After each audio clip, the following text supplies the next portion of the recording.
They say the sun never set on the British Empire. It was the largest empire in human history. But how did a tiny, rainy island with no gold mines and very few natural resources conquer the world?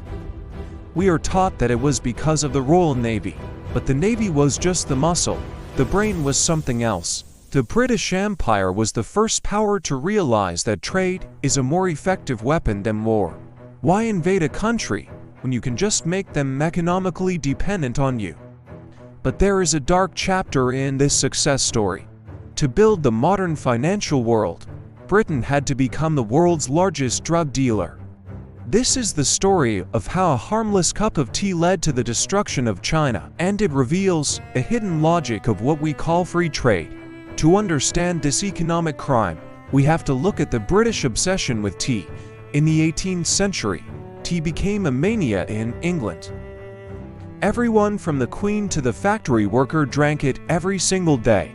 But there was a massive financial problem. Tea only grew in China, so Britain had to buy massive amounts of tea from the Chinese Empire. But the Chinese Emperor Qianlong had absolutely no interest in British products. British wool was too heavy. British clocks were seen as cheap toys. China was a self-sufficient superpower. They told the British, "We had everything we need."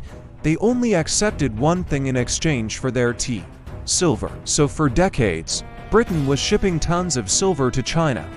This created a massive trade deficit. Britain was bleeding wealth to the east. The Bank of England was panicking. They were running out of money. They had to find anything that the Chinese people would be desperate to buy. And they found it in their colony of India: opium. Opium is a highly addictive narcotic made from poppies. It is basically raw heroin. The British East India Company saw an opportunity. They turned massive amounts of farmland in India into opium fields, but selling opium in China was illegal. The Chinese government had banned it because it destroyed leads, so the British Crown became smugglers. The East India Company sold the opium to private traders who smuggled it into China under the cover of night. It worked terrifyingly well. Because opium is addictive, the demand was infinite. Millions of Chinese people became addicts. Suddenly, the flow of money reversed. Silver stopped flowing out of Britain and started flowing into Britain. The trade deficit was fixed. Britain was literally buying tea with drugs. The Chinese emperor was furious. He saw his people dying in opium dens and his economy crumbling. So in 1839, he sent a tough official named Lin Zexu to Canton. Lin Zexu seized over 1,000 tons of British opium and destroyed it all. He then wrote a famous letter to Queen Victoria. He asked her, "How can you sell a poison to us that you do not allow in your own country? Where is your conscience?" Britain's response was not an apology, it was war. In London, they argued that China had destroyed British property and violated the principles of free trade. So they sent the Royal Navy. It was a massacre. The Chinese wooden junks were no match for British steam power iron ships. China was forced to surrender. The Treaty of Nanking was humiliating. China had to pay Britain millions in silver to cover the cost of the destroyed opium. They had to open their ports to British trade. And they had to give Britain a small island to use as a base.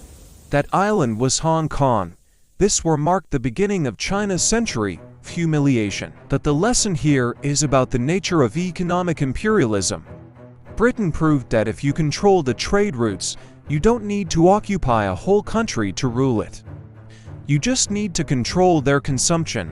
They did a similar thing in India. They took Indian raw cotton, shipped it to England, turned it into clothes, and sold it back to India. They destroyed the local Indian textile industry, so Indians had no choice but to buy British goods. This is why Gandhi used the spinning wheel as his symbol of resistance.